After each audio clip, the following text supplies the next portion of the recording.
बिस्मिल्लाहिर्रहमानिर्रहीम, अस्सलाम वालेकुम। मैं हूं आपका होस्ट चौधरी इरफान ज़ीर, आपको स्पोर्ट्स में वेलकम कहता हूं। नाज़रीन, स्टेडियम तो बदल गया, नया स्टेडियम था, बट परफॉर्मेंस वो पुरानी ही थी जो पाकिस्तान ने वेस्ट इंडीज़ के अगेंस्ट की। काफ़ी इस पर डिस्कशन कर सकते हैं कि अपने होम ग्राउंड के ऊपर ऐसे खेलना ऑब्वियसली बड़ा मायूस कुन था। 78 रन से न्यूजीलैंड ने विक्ट्री अपने नाम की। बैटिंग की बात करें तो न्यूजीलैंड ने ऐसे मारा जैसे शायद वो अपने घर में खेल रहे हैं। बॉलिंग करने आए तो उन्होंने कंडीशन को ऐसे यूटिलाइज़ किया। उनके स्पिनर की बात करें, उनके पेसर की बात करें तो बड़ा आउटस्टैंडिंग था। आप हमारे फास्ट बॉलर के हवाले से अगर बात करें तो एक जो इनका 1.5-2 साल से डिबैकल चल रहा है वो ये है कि जब डेथ ओवर करते हैं खासतौर पे वाइट बॉल के अंदर तो हर बॉलर रन कंसीड करता है। और चाहे वो शहीनशाह की बात करें, हारिस रऊफ की बात करें, नसीम शाह की बात करें, वो जो एक क्लास होती थी हमारे पेसर की डेथ ओवर के अंदर रिवर्स स्विंग करना, बॉल को मूव करना, शायद अब जितनी वेरिएशन आ चुकी हैं, स्लोअर वन करना, एंगल क्रिएट करना, वो कुछ भी हमारे फास्ट बॉलर की तरफ से नज़र नहीं आ रहा। इस पर आज डिटेल में डिस्कशन करेंगे। और क्या यही स्क्वाड जाएगा आगे चैंपियन ट्रॉफी के लिए, या जो प्रेशर बिल्ड हो रहा है कि एक दो चेंजिंग करनी चाहिए, क्या वो होंगी या नहीं होंगी, इस पर भी बात करेंगे। और उसके अलावा इनॉग्रेशन के हवाले से बात की, और कल अब कराची का जो स्टेडियम है उसकी भी इनॉग्रेशन की जाएगी। और ओबियसली ये पाकिस्तान के लिए बड़ी प्राइड मूवमेंट है। बट कहीं ना कहीं मैं हमेशा कहता हूँ कि ये जहाँ आप जितनी डेवलपमेंट कर रहे हैं सब कुछ है, फैंस का इससे कुछ लेना देना नहीं है। वो शायद सब कुछ पार्शल है जब तक पाकिस्तानी टीम नहीं जीतेगी। ये फैंस तभी खुश होंगे, इनका कनेक्शन तभी जुड़ेगा क्रिकेट के साथ जब इनको विक्ट्रीज दिखना को मिलेंगी। तो ये मेरा ख्याल है कि हमारी टीम को और हमारे बोर्ड को पहली प्रायोरिटी इसी को रखना चाहिए, क्योंकि विक्ट्रीज ना मिले तो आपका जो कनेक्शन है वो आवाम से टूट जाता है। ये सब पे आज बात करते हैं जी। हमारे जो पैनल है बड़ा ही ज़बरदस्त है और बड़ी हमारी पसंदीदा शख्सियात आज मौजूद हैं। मुजाहिद जमशेद साहब और अजहर खान साहब, अस्सलाम वालेकुम जी। जी वालेकुम बहुत शुक्रिया आप दोनों का। मेरा ख्याल है कदाफ़ी का तो आपने देखा ही होगा, ज़बरदस्त किस्म का इनॉग्रेशन की गई, तो कुछ कहना चाहें उस हवाले से। और एक डोमाइस भी हुई है जी, एक हमारे बड़े अच्छे क्रिकेटर, उस हवाले से भी कुछ कहना चाहें। ये इरफान, इससे पहले कि जो हमारे क्रिकेटर के बारे में आप बात की, एक बहुत ही खूबसूरत शख्सियत, एक बहुत ही प्यार करने वाली शख्सियत ताहिर शाह साहब अब इस दुनिया में नहीं रहे। और मेरा ख्याल है कि I could not believe it when I heard about his demise. वो ये था कि मैं उससे 1.5 महीने पहले उसके साथ मैंने कोई 2-3 घंटे गुजारे, एक शादी पर हम इकट्ठे थे। तो ये एक ऐसा ज़बरदस्त क्रिकेटर था जो कि पीसीबी के एलीट पैनल का अंपायर भी था जी। और क्रिकेट के लिए वो डेडिकेटेड थे। उन्होंने बहुत ही अच्छे तरीके और बहुत उम्दा तरीके के साथ अपनी जो क्रिकेटिंग फर्स्ट क्लास करियर था उसका अख्ताम भी किया। तो मेरे पास अल्फाज नहीं है कि मैं बयान कर सकूं कि अब वो दुनिया में नहीं है। तो अल्लाह ताला उनकी मग़फ़िरत करे, आमीन। और अल्लाह मियाँ उनको करवट करवट जन्नत नसीब करे, और उनके लावाकीन को, उनकी फैमिली को सब्र जमील अता फरमाए। ऐसे खिलाड़ी, दोस्त, प्यार करने वाले कम मिलते। और बड़े जितने भी मेरे लोगों से क्रिकेटर से बात हुई, सब कहते थे कि शायद ये किसी तरह भी कम नहीं थे किसी इंटरनेशनल प्लेयर से, ऑफ कोर्स। और ये शायद कहते हैं बैड लक थी कि वो नहीं खेल पाए, अदरवाइज इनसे अच्छा क्लासिक प्लेयर मेरा भी एक्सपीरियंस गुजरा है। Rest in peace Shah ji, आप बड़े गुड मैन थे, और आपके साथ जितना भी टाइम गुजरा, मुझे याद है जब मैंने फर्स्ट क्लास का डेब्यू किया कदावी स्टेडियम में, तो मैंने नेशनल बैंक के अगेंस्ट भी, मैं रिसेंटली पाकिस्तान अंडर 19 खेल के ही आया था, तो मैंने 149 किया अगेंस्ट नेशनल बैंक। तो मुझे रस्से तक छोड़ने आए कि मीन्स के एक सीनियर क्रिकेटर और इतना जो ऐसे प्लेयर्स जो एक ब्रांडेड हो, मैं समझता हूँ कि पाकिस्तानी क्रिकेट में वो माइकल जैक्सन वाला एक मुकाम रखते थे, क्योंकि कोई ऐसा कोना नहीं है पाकिस्तान का जहाँ पे शाह जी को जानते नहीं थे। और शाह जी एक फुल पैकेज थे, विकेट कीपिंग भी करते थे, फास्ट बॉलिंग भी कर लेते थे, लेग ब्रेक भी करते थे, ओपन भी करते थे, मिडिल ऑर्डर में भी खेलते थे। अच्छा। और कभी भी हमने देखा कोई टीम नेशनल बैंक अगर फंस भी गई किसी सिचुएशन में, तो हमेशा अपनी एडवाइस देने के लिए बेस्ट से बेस्ट एडवाइज़र थे वो अपनी टीम के लिए।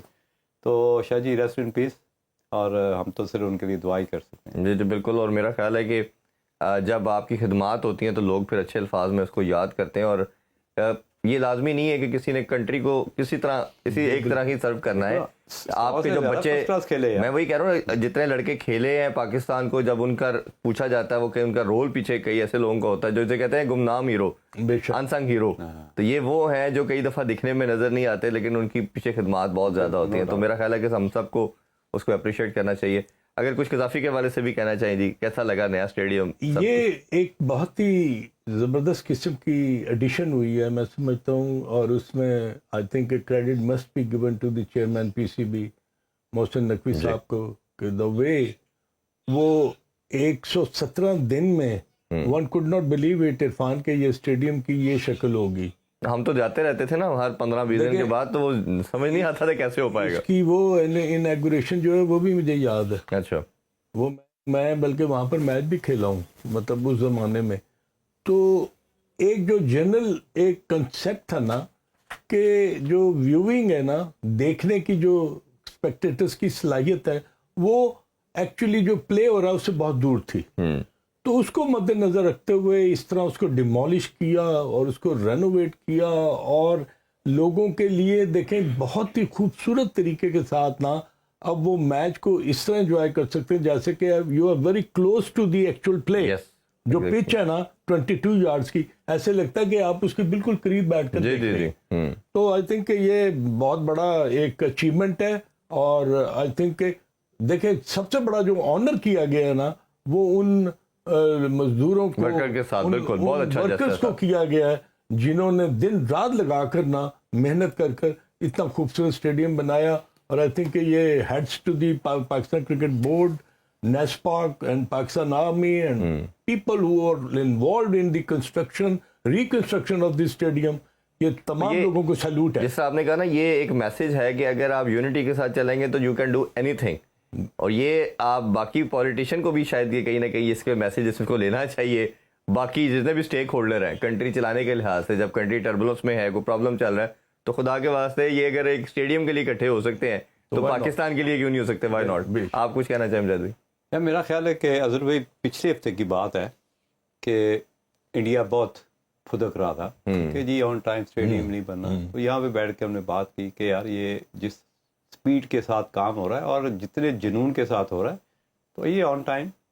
तो कल हमने देखा कि मैच भी हो गया और पूरी दुनिया ने देख भी लिया। और जिस तरह की मैं समझता हूँ एफर्ट के साथ साथ, अगर पहला मैच, क्योंकि आपने जब हिस्ट्री क्रिएट करने की तरफ जाते हैं ना, कि इतना बड़ा स्टेडियम बना दिया, विजन ठीक हो गई, क्राउड अब बड़ा कंफर्टेबल है, प्लेयर्स को आप पास से दे सकते हैं, तो जब इतनी बातें कहीं ना कहीं हो रही होंगी ना इरफान, तो वहां पे पहला मैच तो याद आएगा कि यार पहला मैच जीतना चाहिए था। लेकिन आगे जो होता रहे, क्योंकि एंडिंग जो है ना, जो एंडिंग है सिचुएशन, उस पे थोड़ी सी फीलिंग आती है कि यार सब कुछ ठीक हुआ है, लेकिन कल न्यूजीलैंड से मैच जीतना चाहिए। आगे हम कहते हैं कि यार नया स्टेडियम, आवाम बड़ी तादाद में आई थी, हाँ पूरा नया स्टेडियम बनाया, इनोग्रेशन बड़ी अच्छी हुई, बड़ा रैपिडली काम हुआ, प्लस प्लस प्लस, तो एक माइनस के यार अगर पहला मैच भी जीते होते तो एक हिस्ट्री बन जाती। और मैं जैसा अभी इंट्रो में भी बात की कि ये कनेक्शन अवाम का, अवाम को इससे ओबियसली बहुत बड़ा रोल है स्टेडियम का अच्छा बनना, ये कुछ, लेकिन अवाम के लिए सबसे सेकेंडरी चीज़ें हैं। सबसे जो प्राइम चीज़ है अवाम के लिए वो पाकिस्तान की जीत है। क्योंकि मैं जब निकल रहा था बाहर स्टेडियम से, तो जो फैंस जा रहे थे, कुछ फखर के आउट होने के बाद जाना शुरू हो गए, कुछ हमने देखा बाद में, तो उन्होंने बड़े मायूस थे। उन्होंने कहा यार अगर चैंपियन ट्रॉफी यार हमारे घर में था, हम सोच रहे थे हमारे घर में होगा मैच, तो हम तो बड़े आसानी से जीतेंगे। ये मतलब उनका अल्टीमेट गोल क्या है, उसमें से हैप्पीनेस लेना, हैप्पीनेस मिलेगी विक्ट्री से। तो वो अच्छा दिखने के लिहाज से तो वो सारी बातें बड़ी प्लस प्लस है, लेकिन ये विक्ट्री जो है ना, ये पाकिस्तान की क्रिकेट के लिए फैंस को जोड़ने के लिहाज से बहुत ज़रूरी है। अच्छा, अब थोड़ा सा अगर मैच की तरफ भी आए अदर भाई, ये हमने देखा कि जितना इस स्क्वाड को डिस्कस कर हो चुके, आप माशाल्लाह 4-5 डेकेड से क्रिकेट को फॉलो कर रहे हैं, इतना मुझे नहीं याद पड़ता मेरे कैरियर में तो किसी की इतनी डिबेट की गई हो कि जी ये स्क्वाड ऐसे होता, वैसे हर दफ़ा ही है, बट इस दफ़ा कोई एक्सट्रीम पे चला गया। क्या आपको लगता है कि स्क्वाड में क्या रेगुलर ओपनर होना चाहिए था, स्पिनर होना चाहिए था, या आपको लगता है ये बैलेंस था, यही बनता था और ठीक खिलाया? इरफान, मेरी थिंकिंग टोटली डिफरेंट है। मैं समझता हूँ कि जो सिलेक्टर हैं, एक ने माशाल्लाह 90 टेस्ट मैचेस खेले हुए हैं, एक ने ऑलमोस्ट 80 प्लस खेले हुए हैं। अलीम डार का अगर एक्सपीरियंस लें तो एज एन अंपायर, अगर उसकी आप मैचेस को देखें तो they are more than 400 plus. तो मैं एक चीज़ मुझे हजम नहीं हो रही कि जो combination and the formation of team है ना, उसकी सिलेक्शन जो है ना, वो हमेशा पहले सिलेक्शन कमेटी करती है, ठीक है जी। सिलेक्शन कमेटी डेलिब्रेट करती है, डिस्कशन करती है, फिर सोचती है कि उनके ओपनर्स कौन से होने चाहिए, मिडिल ऑर्डर कौन सा होना चाहिए, लोअर मिडिल कौन सा, ऑलराउंडर कौन से, विकेट कीपर कौन सा और फास्ट बॉलर कौन से. This is how you make the combination. Selectors का रोल जो होता है ना बड़ा इम्पोर्टेंट होता है. वो इसलिए कि उन्होंने जो 15 खिलाड़ी बनाने होते हैं ना, उसमें वो सबसे पहले 11 चूज करते हैं कि 11 में आपने सबसे पहले कौन से प्लेयर जो है उनको प्लेइंग एरिया का जो है ना वो इख्तियार देना है. यस. अब बात आ जाती है जो ओपनर्स की. अब फखर जमान के बारे में ये बात थी कि जी he is going to be very rusted, वो 9-10 माह क्रिकेट नहीं खेले, फिटनेस प्रॉब्लम और selection problem. But when he was selected as a number 1 player, as an opener, तो उसके साथ फिर इनके लिए जो दूसरा ओपनर था ना, उसको ढूंढना जो था ना, या उसको ओपन करवाना, वो था बाबर आजम, जिसके बारे में कैप्टन वाज वेरी वोकल. उन्होंने कहा बाबर आजम अगर टीम में 11 में खेलता ना तो he has the ability to open the inning. जी. तो अब आप देखें कि T20 में वो करता रहा है. अगर उसने बहुत कम मैचेस में, वो 50 ओवर्स के मैचेस नहीं, ओडीआई में तो की नहीं है उन्होंने. एग्जैक्टली. जी. अब उसका रोल जो था ना वो डिफरेंट हो गया. आई डोंट नो कि वो क्या डिस्टाइन किया हुआ था सिलेक्टर्स ने या कैप्टन ने या मैनेजमेंट ने कि आपका रोल क्या होगा. रोल मुझे जो पता चला कि Babar was not comfortable. Okay. उनको था कि उनकी रिजर्वेशन थी कि मैं नंबर 3 पे, बट उनको कन्विंस किया गया कि टीम की डिमांड है, आप कोई ओपनर जल्दी आउट हो जाता आप आते हैं और आप सचिन तेंदुलकर बनेंगे. आप करें. ये तो किसी को गलत फहमी में पैदा करने वाली बात है ना. आपने साउथ अफ्रीका के अगेंस्ट आखिरी मैच में उसे ओपन करा दिया, 85 कर दिया. उसके बाद क्योंकि उसकी बैटिंग जो टेक्निक है वो बहुत सॉलिड है, और कोई भी कोच इस तरह की फीलिंग दे सकता है कि यार ये एक एंड तो संभाल लेगा, और इसका स्ट्राइक रेट अगर 90 तक भी चलेगा तो चल जाएगा, दूसरी तरफ 130 तो 300 प्लस हो ही जाएगा. ये वो इनिंग थी यहाँ बैठ के हम तारीफें कर रहे थे कि जी ओपन में उसने 85 रन किए, 205 की पार्टनरशिप कर दी शान मसूद के साथ, और यहीं पे बैठ के हम उसको ये क्रिटिसाइज कर रहे हैं कि यार नो डाउट उसने ओपन नहीं किया वनडे में, लेकिन ये कोच का काम है, ये सिलेक्शन कमेटी का काम है कि आपने एक क्लासिकल प्लेयर से वाइजली बेहतर रिजल्ट कैसे लेना है. आपको पता है कि कल का जो मैच हुआ आप किसकी वजह से आ रहे हैं. आप कल का मैच आ रहे हैं वो जो नंबर 3 पे बैटिंग कर रहा था, कामरान गुलाम, एक तो खुद स्लो खेल रहा था, बॉलर ऊपर चढ़ा दिए, दूसरे एंड पे बैटिंग में प्रेशर डाल दिया, और उसके बाद इतना बुरा शॉट मार के आउट हुआ. और मैं अपनी बेगम, जिसको क्रिकेट की बेगम नहीं पता, मैं उसे कह रहा था अभी बुरा शॉट मारने लगा, अभी आउट होगा, क्योंकि पता चल जाता है कि यार ये फंस गया, अब या तो ये निकल के मारेगा या मिड विकेट की तरफ खींचेगा. अगर हम बाहर बैठ के इतनी चीजें एनालिसिस उसकी चीजों के कर रहे थे, तो यार सिलेक्टर का है मेरे भाई जी, कोच का है. उनको किनसे किस तरह का काम लेना है भाई. यार अगर कोई आपको प्रॉब्लम है, ये बैठे हैं, इनसे मशवरा करें यार, मुझे कॉल कर लें यार, मैं बता सकता हूँ कि आपको प्रॉब्लम कहाँ है यार. आपको देखे अजहर भाई, मेरा ये मानना है कि आपने जो 50 ओवर का 46 ओवर का कैसे मैच करना है कि यार दूसरी टीम को 46 over before start of the match वो फीलिंग आ गई हम तो सिर्फ 45 ओवर का मैच. आप मैच ना खिलाते नुमान को, आप टीम में रखते, क्योंकि रेपुटेशन कहते हैं कि यहाँ से अगर मैंने लाहौर से गुजरांवाला जाना ना, तो मेरे से पहुंचने से पहले रेपुटेशन पहुंच जाएगी.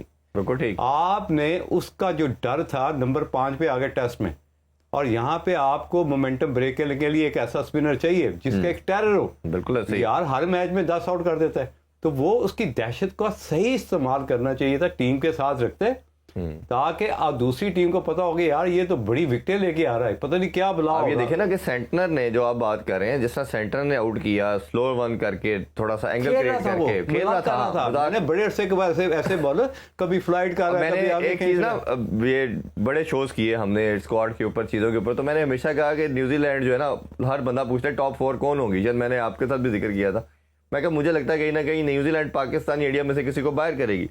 तो लोग इसको समझ नहीं रहे थे, कल उन्होंने आंसर दे दिया, क्योंकि जिस तरह वो इंडिया में उन्होंने इंडिया को वाइट वॉश किया है, वो दुनिया को उन्होंने मैसेज दे दिया है कि जैसे इंग्लैंड स्ट्रगल कर रहा है ना इंडिया में, वो जीत के आए हैं, वो बताया उन्होंने, टेस्ट जीत के आए हैं. T20 जीतना चलो फिर बंदा कहता है जी फ्लूक लग गया, कोई आधी इनिंग्स होगी.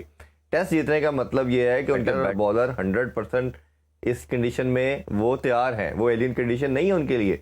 तो न्यूजीलैंड वन ऑफ फेवरेट है इस इवेंट की, जो लोग कहीं भी उसका नाम नहीं लेते, पाकिस्तान, इंडिया, ऑस्ट्रेलिया लेते हैं ना, तो मेरा ख्याल है देखो आप किसी को कहते हैं यार ये चैंपियन हो सकते हैं, दो ही चीज़ें हैं ना कि यार मैच विनर्स कितने हैं इनके पास। कल उसने जो 100 किया अजहर भाई, क्या बात है, 73 बॉल पे मैच विनर इनिंग थी ना, उसने आपको पूरी आपकी जो बैटिंग प्लेइंग स्टाइल है उसको धर्म भरम कर दिया। देखिए पहली 50 उसने किया 56 बॉल पे। नहीं, यहाँ पर मैं ना मुजाहिद की बात को आगे बढ़ाऊंगा, वो इसलिए कि देखिए सेनेटिनर को उन्होंने कप्तान बनाया। वो क्यों बनाया कि वो उनका मेन बॉलर था, लेफ्ट आर्म स्पिनर। अगर आप उसकी बॉलिंग को एनालाइज करें, इवेल्युएट करें, तो कितने खूबसूरत तरीके से उसने ना अपनी क्रीज का इस्तेमाल किया। बिल्कुल ऐसा ही है। मोहम्मद रिजवान को जो बॉल किया ना, he bowled from the wider of the crease. अच्छा, जब वाइडर किया ना तो ला महला जो बैटर होता है ना, उसकी ये थिंकिंग होती है कि यार गेंद अंदर आएगा और उसके बाद मैं इसको ऑन पर खेल के सिंगल कर लूंगा, स्क्वायर लेग और अपना शॉर्ट फाइन की तरफ। वो बॉल जब उसने किया ना, तो वो बॉल हवा में थोड़ा सा अंदर आया, जब पिच हुआ ना तो वो कार्पेट में पिच हुआ और गेंद इतना सा ब्रेक हुआ है, ज्यादा नहीं हुआ। हाँ जी। और मोहम्मद रिजवान वो टोटली स्ट्रैंडेड, उसका कोई चांस ही नहीं था कि वो उसको मैनेज कर जाता। ये चीजें जो आपने अभी इंडिया की बात की ना, तो उसका कॉन्फिडेंस लेवल कितना स्काई हाई है जी। नॉट एज ए कैप्टन, जैसे मुजाहिद कह रहे खेल रहा था, वो वाकई खेल रहा था। वो आपको he was not letting you play your normal game. वो डॉट बॉल करता जा रहा था। और उसके अलावा ब्रेसवेल की बॉलिंग देखे, फिलिप की बात करें, उन्होंने मेन बैटर को आपके आउट किया। अब ये जो कामरान गुलाम की बात की है ना, अब कामरान गुलाम को जब उसने बॉल फ्लाइट किया ना, तो कामरान उस बॉल की पिच से बहुत दूर गया हुआ था जी। जब वो दूर गया हुआ था तो उसने जब घुमाया ना बल्ला, तो बल्ले ने बिल्कुल कत्तन उसको मिडल में नहीं खेला, sky high and he was out. और मेरा ख्याल है beaten in the air by the spin off the ball. ऐसे ही है। और ये मेरा ख्याल है कई इनकी एबिलिटीज के ऊपर भी डाउट्स आते हैं, और सारा कुछ खैर डिटेल में डिस्कस करते हैं, और क्या फर्दर कुछ चेंजिंग हो सकती है। ब्रेक की तरफ बढ़ते, ब्रेक से वापस आके इन पर डिटेल में बात करेंगे। Stay with us. Welcome back sports on. हम बात कर रहे हैं पाकिस्तान क्रिकेट टीम के हवाले से। अच्छा, ब्रेक से पहले हम जो डिस्कशन कर रहे थे प्लेयर्स के हवाले से, ओबियसली हम प्लेयर्स को भी एनालाइज करते हैं और लोग सुनना चाहते हैं क्या क्या इनकी मिस्टेक थी और क्या कोई चेंजिंग हो सकती है प्लेइंग 11 के अंदर या स्क्वाड के, उसमें इस हवाले से बात करते हैं। अच्छा, ऑनर्स जिस तरह बाबर की मैं बात थोड़ी सी मजीद करना चाहूँगा, टेक्निकली आपसे जानना चाहूँगा, क्योंकि आप दोनों क्रिकेटर भी रहे हैं तो ज़्यादा बेहतर एक्सप्लेन कर सकते हैं। जब किसी प्लेयर का आउट होना एविडेंट हो जाए ना, किस तरह आउट हो सकता है, तो मेरा ख्याल है वो सबसे हॉरिबल टाइम होता है।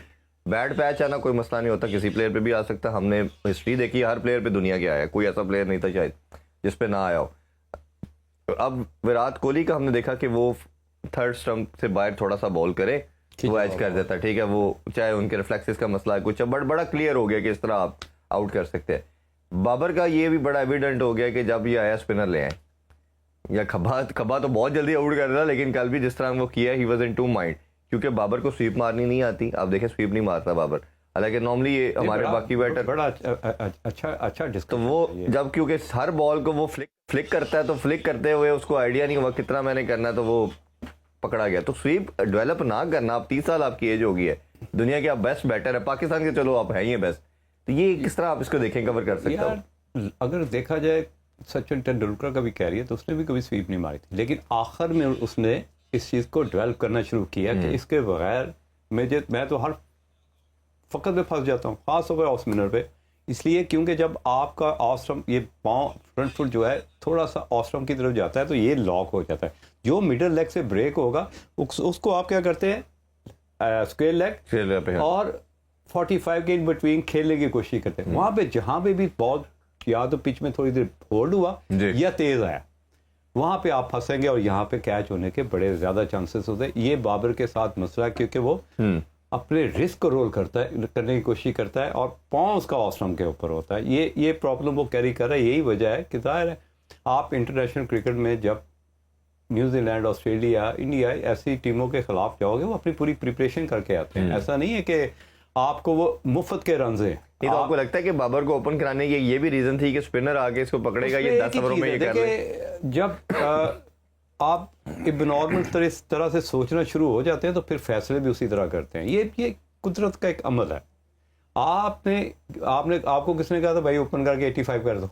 हैं? आपने शॉट इतने खूबसूरत मारे कि कोई भी कोच बाहर बैठा गएगा यार हमें तो ओपनर मिल गया है। अगर सैम यूब फिट ना हुआ हमारे, क्योंकि बेसिक्स टेक्निक तो उसकी ठीक है जी, लेकिन हम ये भूल जाते हैं कि उसका स्कोरिंग एरिया कौन सा है। वो ऑफ स्टंप है। आप देखें ऑफ स्टंप के बाद कल कितने बॉल बीट हुआ है इतनी फ्लैट पिच पे। कभी हमने तो नहीं देखा कि इतना top class batsman off stump से बाहर इतने बॉल जो है वो बीट हो रहा हो। उसकी वजह यह है कि उन्होंने ये पैक किया हुआ था ऑफ स्टंप पे कि मारो भाई, और बॉडी से थोड़ा सा बल्ला जाएगा, एयर में जाने के चांसेस ज्यादा होते हैं। अब आपके पास हमेशा हमने बात की है अजहर भाई यहाँ पे बैठ के कि यार जो फखर उस्मान है उसके पास ऐसे शॉट ऑफ रेंज है जहां पे फिल्टर होता ही नहीं है। सही है।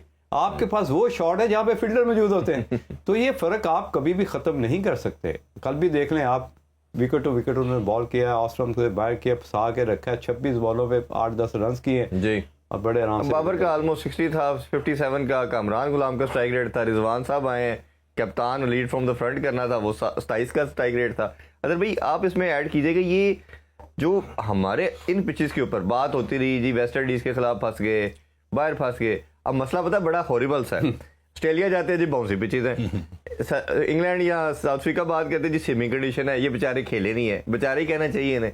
अच्छा अपने घर में आप फंसे, अजीब वो तो इतनी स्पिन कभी खेले ही नहीं, डोमेस्टिक में भी नहीं कभी खेले, ओ भाई आप खेले किधर? अच्छा चले सारा कुछ हो गया।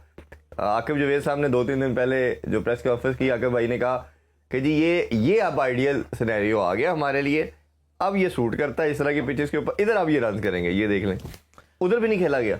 नहीं देखें, क्रिकेट में ना एक बहुत इंपॉर्टेंट चीज है कि they are no excuses and they are no lame excuses when you are representing your country. जी, तो आप 11 जो खेल रहे हैं ना, वो 24 करोड़ आदमियों को रिप्रेजेंट कर रहे हैं। कहां तक आप ये फील कर सकते हैं कि आप परफॉर्म ना करें and you still be the part of the first 11? Cricket में it's a game of team. ये नहीं है कि आपने 2 या 3 प्लेयर पर इंडिविजुअली छोड़ दिया कि ये करेंगे तो टीम जीतेगी, नहीं करेंगे तो टीम हार जाएगी। ऐसा नहीं है। तमाम आपके प्लेयर्स को ना कहीं कंट्रीब्यूट करना पड़ता है। ठीक है। उसमें बात आ जाती है कि जी ये जो चैंपियंस ट्रॉफी होने वाली है या ट्रायंगुलर सीरीज है ना, ये it is going to be a battle for batters. ये आप भूल जाएं कि आईसीसी को जब ये स्टेडियम दे दिए जाएंगे ना, तो फिर आपके जो लोकल ग्राउंड स्टाफ का रोल है ना, वो बिल्कुल न्यूलिफाई हो जाएगा। हाँ, जीरो हो जाएगा। They are going to give you the pitches where you are going to play. ये नहीं है कि आप अपनी मर्जी की पिच बनाएंगे। सेकेंडली, पाकिस्तान अगर आप देखें तो पहली इनिंग जब न्यूजीलैंड बैटिंग कर रही थी ना, तो विलियमसन जब बैटिंग कर रहा था और साथ में उसके माइकल मिचेल, डैरिल मिचेल जो बैटिंग कर रहा था, आप देखेंगे they were struggling to get the ball from this, फंस रहा था, नीचा रह रहा था, थोड़ा सा ब्रेक भी हो रहा था। तो उन्होंने टाइम गुजारा और टाइम गुजारने में उन्होंने ये कहा कि यहां पर 2 आउट हो गए हैं, हम अपने विकेट नहीं देनी। उससे क्या हुआ कि वो जो पार्टनरशिप थी ना, उसने थोड़ा सा एक मोमेंटम जो था ना पाकिस्तान की तरफ आया, वो शिफ्ट हो गया। और मेरा ख्याल मोहम्मद रिजवान अहमद ने सॉरी बिल्कुल सही बात की है कि पहले 25 ओवर जो था ना पिच, वो इतना अच्छा नहीं था, बॉल बल्ले पर नहीं आ रहा था। अब यहां पर आ जाता है कि आपके पास जो 2 नॉन रेगुलर स्पिनर्स थे ना, उन्होंने जो 9 ओवर किए, वो किसने किए? वो आपके खुशदिल शाह ने 9 ओवर में उसने 66 रन दिए और जो 3.4 हाँ, वो किए सलमान अली आगा ने। इन दोनों को अगर आप कंबाइन करें ना, तो दे गिवन 99 रन्स। तो that has shifted the whole scenario of this. Plus wicket नहीं रही, विकेट लेस रहे ना। विकेट अगर रेगुलर स्पिनर होता वो चाहे इतनी रन देता, बट वो 2-3 विकेट लेने से मोमेंटम आपका चेंज होता। यही तो बेसिकली सोचने वाली बात होती है कि एक बॉलर मेक शिफ्ट बॉलर की बात कर रहा हूँ कुछ देर, T20 में 4 ओवर करने हैं, अगर आपने एक विकेट ले ली तो अगले 8-10 बॉल तो वैसे ही आपको मुफ्त के मिल गए जी क्योंकि आपको तो हिट किसी ने नहीं करना।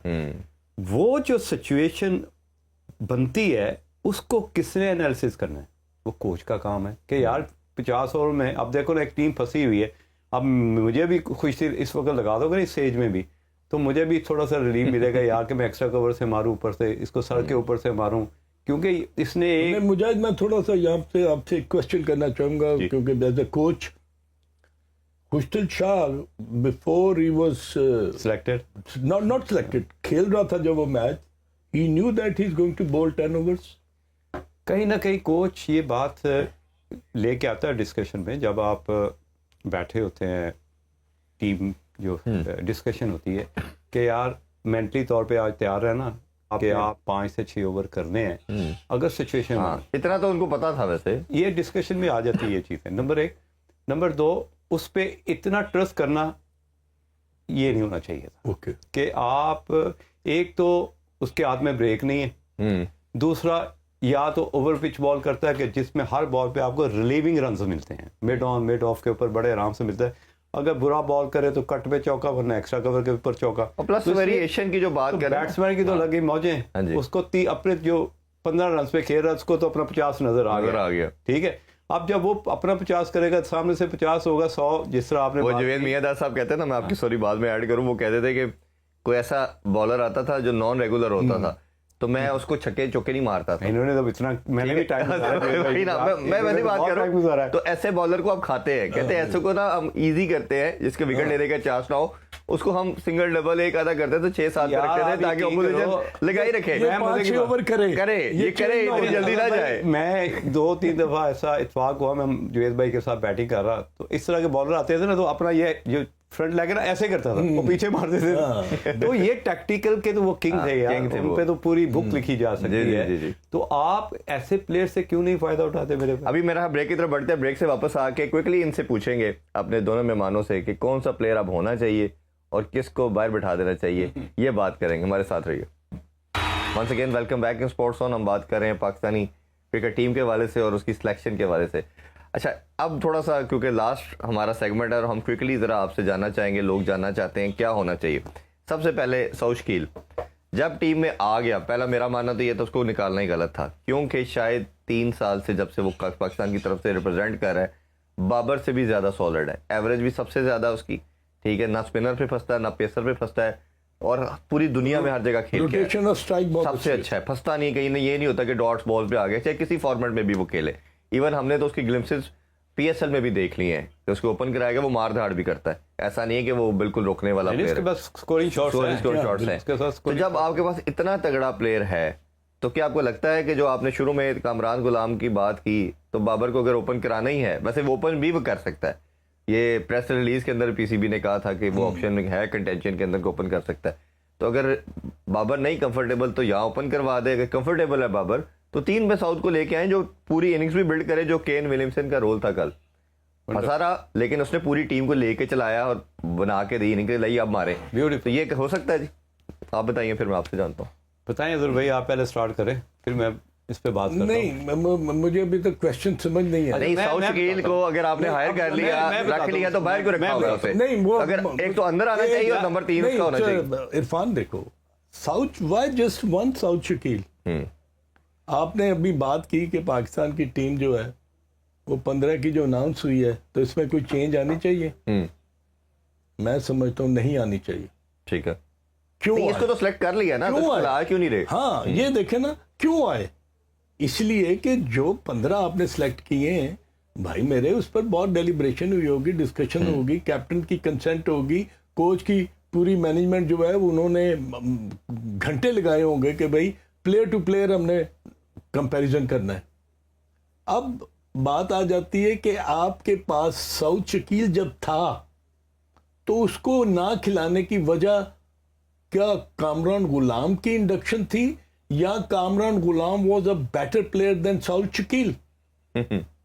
लेफ्ट हैंडेड जो होता है ना जी, वो हमेशा लेफ्ट आर्म स्पिनर को तंग करता, बिल्कुल ऐसे ही, ठीक है। फखर जमान ने कितने उम्दा तरीके के साथ अपनी इनिंग जो है ना वो प्रोग्रेस की। सही। सही। अब अगर एक और लेफ्ट हैंडेड बैटर आपका वो ऊपरले ऑर्डर में होता तो मे बी के जो आप उनके जो फास्ट बॉलर हैं उनको थोड़ा सा वो तंग करता। वो मेंटली फिजिकली उसको पता है कि मैंने रोटेशन और स्ट्राइक कैसे करनी है। मैंने अगर मेरी नंबर 3 पर बैटिंग आती है तो मैंने वो जो सर्कल है वो पावर प्ले का उसको किस तरह इस्तेमाल करना है। और मैंने वो स्पिनर्स, आप देखें कि दुनिया ने रविंद्र रविचंद्रा ने भी आके 4 ओवर किए, ठीक है, उसके साथ उनका फिलिप भी आ गया था। फिलिप्स भी, ग्लेन फिलिप्स ने भी ब्रेसवेल आ गए, 4 बॉलर, 4 उनके स्पिनर्स ने मेरा ख्याल टोटल नंबर ऑफ ओवर जो अगर आप देखें तो 30 के करीब किए उन्होंने। ऐसा ही है, बिल्कुल ऐसे ही। और ये टेस्टिंग भी थी, ये टेस्टिंग भी थी जो मेन जब चैंपियंस। मैं यही तो कह रहा हूँ, जो शुरू में कहा कि उनको ऐसे खेल रहे थे जैसे कंडीशन का पता है, उनका होम ग्राउंड है। अच्छा, हमारा जो माइंडसेट है अजहर भाई, हम कहते हैं जी राइट और लेफ्ट हैंड का कॉम्बिनेशन होना चाहिए, क्योंकि कॉन्सेप्ट गलत है जी। नंबर 1, किसी बड़े फ्यू कोचेज हैं जिनको ये आइडिया है कि एक फास्ट बॉलर को जब लेफ्ट आर्म को बॉलिंग करनी पड़ती है, एक तो उसे पिच पे जगह ढूंढनी पड़ती है और थोड़ा सा वाइडर आना पड़ता है, जिससे उसको अपनी पेस कट डाउन करनी पड़ती है और उसकी लेंथ भी स्लाइडली पीछे हो जाती है। This is a natural. ये चीजें कौन बताएगा इनको भाई कि लेफ्ट हैंड का होना टीम में कितना इंपॉर्टेंट। रही बात ऐसे ही, जितना वो सिल्की टच वाला प्लेयर है, एंगल करता है और उसको इस जगह पे गैप मिलने के भी ज्यादा चांसेस है। हाँ, एक एडवाइस है मेरी, पे बड़ा तगड़ा है, हर शॉट मार लेता है, अब अगले बॉल को पुल भी मार लेता है, जो कि किसी भी फास्ट बॉलर को बहुत ही तंग करती है, इरिटेट करती है। मेरा ये मशवरा जरूर है कि आपको अपना प्लेइंग स्टाइल जो है उसको इनहेंस करना है उस सिचुएशन में जब आपके दूसरे एंड पे अगर कोई आउट हो जाता है, 1 आउट हो जाता है या 2 आउट हो जाता है, वो जो 5 से 7 ओवर आप डिफेंसिव मोड में चले जाते हैं, उस अप्रोच को आपने खत्म करना है। अगर आप उस अप्रोच को चेंज कर लोगे तो आप एडवांस लेवल की क्रिकेट को मीट करना शुरू हो जाएगा। हमारी प्रॉब्लम ये है कि हम जैसे सामने 2 विकेटें गिरती हैं तो हम 5 से 7 ओवर डिफेंसिव चले, दूसरी टीम बीच में घुस जाती, तो दूसरी टीम को अंदर घुसने का जो मौके देने वाली सिचुएशन क्रिएट करते हैं ना थ्रू योर बैटिंग स्टाइल, उसको चेंज करना चाहिए, ये करना चाहिए। और मेरा ख्याल है कि एक अगर एनालिसिस करें ना, मैं टेस्ट के वाले से भी बात कर रहा था, पाकिस्तान जो टेस्ट चैंपियनशिप में अब 9वें नंबर पे है, सबसे बड़ी वजह कि हमारा पास एक सिंगल फास्ट बॉलर नहीं है जो टेस्ट रेगुलर खेलता है। ओडीआई के अंदर या सिंपल कहते हैं यार कि 2 दफा दूसरी टीमों को हमारे पास आउट है ही नहीं है, ठीक है, राजा नुमान ही करते हैं। अब मसला क्या आ रहा है कि जो हमारे ये जो 3 बॉलर हैं, ट्रायो की बात करें, नसीम, शाहीन और हारिस, ये T20 और ओडीआई के अंदर डेथ ओवर में बहुत मार खाते हैं। नई बॉल से फिर थोड़ा बेहतर है, अगर कंड्यूसिव एनवायरनमेंट हो, जैसे ऑस्ट्रेलिया में थी, बाउंसी पिचेस थी, ये सक्सेसफुल थे, स्विमिंग कंडीशन थे, साउथ अफ्रीका में तब भी सक्सेसफुल थे, बट जहां थोड़ा सा भी फ्लैट काम होता है और डेथ ओवर में ये इनकी मौत है। मैं बता सब आखिर हो क्या गया है, लास्ट क्वेश्चन है ये, कि ये एकदम से हमारे बॉलर डेथ ओवर करना भूल गए। यार देखो, सबसे पहले हम देखते हैं जी हमारे बॉलर ने डेथ ओवर में यॉर्कर नहीं किया, ऑस्ट्रम से बाहर बॉल नहीं किए, एंगल क्रिएट नहीं किया, स्लो वन नहीं किया, स्लो बाउंसर नहीं किया। हमारी प्रॉब्लम ये है, एक तो अपोजिशन को बॉक्स का इस्तेमाल करना आ गया, दैट्स वंडरफुल, कि वो 1 या 2 इंच पिच के पास पहुंच जाते हैं और वेट कर प्रिडिक्टेड लाइन की उनको असेसमेंट होनी शुरू हो गई एडवांस क्रिकेट में। अगर कल देखा जाए, फिल्म ने जिस तरह 2 छक्के मारे उल्टे हाथ से, बिल्कुल स्टंट हो गए, ऐसे किया है, कुछ नहीं किया, हेड भी स्टिल था, हर चीज थी, सिर्फ रिस्क ऐसे किया और इधर छक्के हुए। आपको चेंज क्या करना है, अगेन आपको एडवाइस कर रहा हूँ आकिब साहब, अपने बॉलरों को अगर और बेहतर करना है तो रिलीजिंग पॉइंट पे उनको होल्ड करना सिखाएं, कि जिस तरह वसीम अकरम को आज तक क्यों नहीं इतनी फेंटी पड़ी डेथ ओवर में, इसी की वजह कि उसको अपनी रिलीजिंग पॉइंट पे कंट्रोल था। आपको रिलीजिंग पॉइंट पे कंट्रोल जब तक नहीं सिखाएंगे, उनकी स्किल डेवलपमेट नहीं करेंगे, कोच रहे हैं इतने सालों से, प्लेयर ले यार पता ही नहीं है क्रिकेट का। यार कैसी बात करते हो, ये नहीं कि हमें बहुत ज्यादा क्रिकेट का पता है या अजहर भाई को क्रिकेट पता, यार क्रिकेट हमने खेली भी है, हमने कोचिंग की है, नहीं मैं वही कह रहा हूँ कि इतना खेल के भी अगर ये चीजों का नहीं पता चलता, हम साइंस को समझते हैं। इधर भाई आप लास्टली कुछ ऐड करना चाहें इस पे कि जो मार पड़ रही है हमारे फास्ट बॉलर को? कंडीशंस चेंज होती है ना तो फॉर्मेट भी चेंज हो जाता है। अब 2 नए गेंद लगते हैं, 25-25 ओवर होते हैं, बाकी टीमों के लिए भी लगते हैं ना, होते हैं तो उनको तो नहीं पड़ती। हम क्या थे, हम थे कि रिवर्स स्विंग के बादशाह थे, जैसे ही गेंद पुराना होता था, अगर 50 ओवर एक बॉल हो तो उसकी वेयर एंड जी। टेयर। और अब देखें, अब दूसरी टीमें क्या करती हैं, आपने कभी देखा कि किसी ने थ्रो सीधी की हो, एक टिप मारते हैं, वो कहाँ मारते हैं, पिच के पास, वो जो ड्राई होती है ना सरफेस, वहां पर वो जो थ्रो आता है ना, तो वो जो स्कफ्ट अप हो जाता है ना बॉल, वो उसको वो इस्तेमाल करते हैं। हम वो भूल गए हैं। हम अब शहनशाह अफरीदी हो गया या हारिस सुहेल हो गया या नसीम शाह हो गया, ये अपना अब पुराना गेंद करना भूल गए हैं। वो इनसे अब वो बॉल नहीं होती। नहीं, लेकिन उसमें वैसे वक्त इनकी नहीं, मैं आपको बताऊं, लाइन और लाइन जो है ना, जिस तरह अभी मुजाहिद ने कहा, ये तब अच्छी होती है जब आपने लंबी क्रिकेट खेली हो। अगर आपने फर्स्ट क्लास क्रिकेट में 300, 350, 400 ओवर ही नहीं किए, तो इरफान मुझे बताएं कि मैं अपने स्किल को कैसे इन्हांस कर सकता हूँ। मुझे कैसे पता चलेगा कि यार ये 40वें या 45वां ओवर में करने लगा हूँ, तो अब मुझे इतनी आदत है कि मैंने लेंथ में बॉल करना है, मैंने ऑफ स्टंप से बाहर करना है, मैंने अंदर लाना है, मैंने पेस को बढ़ाना है। अगर आप इस फर्स्ट क्लास क्रिकेट नहीं खेलते, you can not improve the skill of your bowling at the death. ये जैसे मुजाहिद भाई हमेशा कहते हैं ना, रिपीटेबल परफॉर्मेंस की बात करते हैं, वो इसीलिए जब आप खेलेंगे, जब आप डोमेस्टिक कोई खेलेंगे, कोई एक सेंचुरी की है गुलाम ने, बाकी 10 इनके कहाँ गई भाई। हाँ जैसी। चलें, इस पे हम अगले शो में भी बात करेंगे क्या रीज़न है और डोमेस्टिक हमारा कोई लड़का खेलने को तैयार नहीं है। बहुत बहुत शुक्रिया आप दोनों मेहमानों का। और ये हमारी टीम के लिए लर्निंग कर्व है कि बाकी दुनिया के बॉलर भी जब 2 न्यू बॉल आती हैं तो कर रहे हैं, किसी को इस तरह मारनी पड़ती। बुमराह की बात करें, पैट कमिंस की बात करें, स्टार्क की बात करें, तीनों फॉर्मेट खेल रहे हैं। तो पाकिस्तानी बॉलर के लिए भी एक सोचने का मुकाम है कि किस तरह इम्प्रूव करना है। आपसे इजाज़त चाहेंगे जी, अपना बहुत सा ख्याल रखें। पाकिस्तान जिंदाबाद।